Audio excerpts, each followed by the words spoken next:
Pick one. This one? Best of three. I know it's a girl, I know. It's a boy. I'll explain you with the kind of logic that you give. Papa has two sons, Okay. and both the sons have again a son. Okay. So it's a boy. Okay, but at the same time, Papa has two daughters. And they also have daughters, so it's a girl. Leave all that. Tell me, when was this picture taken? I think this is when he was giving audition for Sholay. Audition for Sholay. Sholay was released in 1975, and this picture looks like, I think तब अमिताभ बच्चन पैदा भी नहीं हुआ होगा. Tell me the real story. How Papa transported? No. Migrated? No. How he came to Mumbai? It's a long story and it will take some time because I have to start from the beginning. These days, one thing that I have in ample is time. So me and baby are all set for it. Right. But कच्ची में चौजा. कच्ची में? ભલે ભલે अन्नू इहा आहे न आज़ादी जी पहिला जी ॻाल्हि आहे ब्रिटिश राज जी ॻाल्हि आहे भारत हिंदुस्तान आहे न त अंग्रेज जो गुलाम हो अने पंहिंजी भारत जी प्रजा जी थिंकिंग हुई न उनकी गुलामी जी बेड़ी पई वई हुई बापा जो जन्म आहे न एवतवाल में ब्रिटिश राज में 1928 में 15 फेब्रुआरी जो थियो बापा जॉइंट फैमिली में मेरे वॾा थिया पंहिंजे संयुक्त कुटुंब में आहे न वालजी बापा केशवजी बापा वर्धमान बापा अने पोइ त्रै पंहिंजी फुइयूं લીલાવતી ફૂઈ ખમાવતી ફૂઈ અને સૌથી નંડા પાંજા જયા ફૂઈ અને બાપા 10મી ચોપડી સુધી ભણ્યા પણ એ બેડી આય ને બાપા કે કડે ગુલામ બનાઈ ન સકાય ત્યારે બાપા કે પહેલાથી જ વિચારો કે મુકે પંજો કી કેણું હોય એટલે એને કોણ થયો 1947 में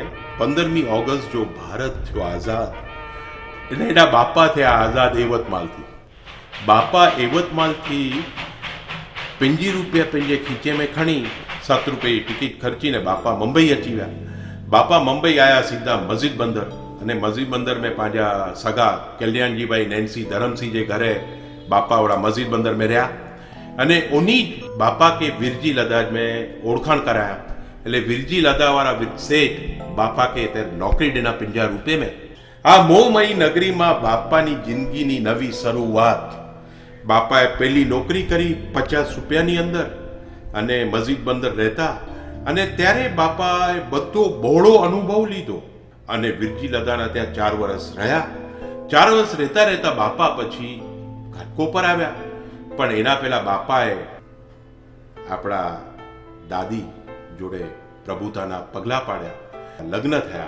લગ્ન થયા ત્યારે જ વિરજી લદા કંપનીમાં બાપાને 275 રૂપિયાનો પગાર મળ્યો અને ત્યારે બાપાએ પહેલો પોતાનો ભલે ભાડેથી એક નાનકડા 2 રૂમ લીધા ઘાટકોપરમાં અને ત્યારે એનું ભાડું 50 રૂપિયા હાથમાં પૈસા કેટલા આવે 225 રૂપિયા 25 રૂપિયા બીજી ટ્રેનની પાસ અને 200 રૂપિયામાં દાદીએ આખું ઘર ચલાવ્યું અને એવી રીતે જીવનનો સાહસ એકબીજાનો ચાલતો જ ગયો અને પછી ત્યાંથી બાપાને બીજા આપણા કચ્છી દશા ઓસવાલ બીજા કોટનના કિંગ ગોવનજી જેવત ખોના પાસે બાપાએ કામ કર્યું 7 વર્ષ ત્યાં બહોળો અનુભવ લીધો રૂ લેવું કાપાસ લેવું એ લેવા માટે બાપા ગામ વિદર્ભમાં મહારાષ્ટ્રમાં બધે જતા અને બાપાને એમાંથી અનુભવ મળ્યો આપણે કહે ને જેમ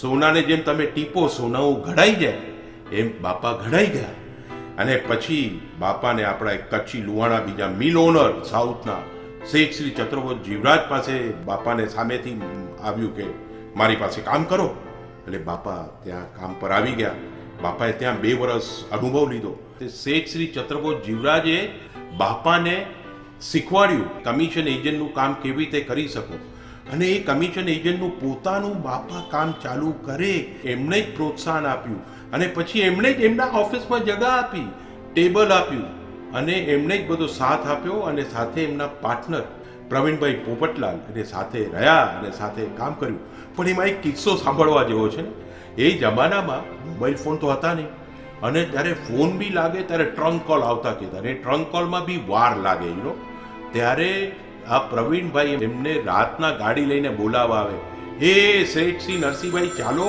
હવે ફોન આવ્યો છે ધંધાની વાતો કરીએ એટલે આ રીતે દાદાએ જિંદગીની નવી સફર માંડી પોતાનો ધંધો ચાલુ કર્યો.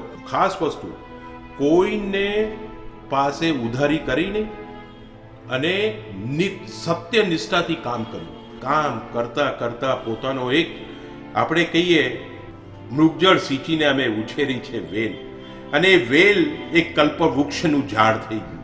અને એ કલ્પવૃક્ષના 4 ફૂલો, એટલે મોટા આપણા અરુણવ હોય, બીજા જયશ્રી હોય, પછી ત્રીજા આપણા પપ્પા, ચોથા આપણા પંકજ કાકા. બાપાએ જે સંસ્કારો આપ્યા, પૈસા છે પણ કરકસરથી